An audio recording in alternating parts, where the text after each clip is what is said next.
Anne and I moved into the deanery 3 weeks ago, and we've really been touched by the warmth of people's welcome.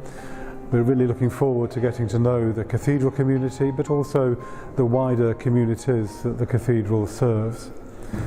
Wakefield Cathedral is physically at the heart of the city, but we're also at the heart of the mission and ministry of the diocese.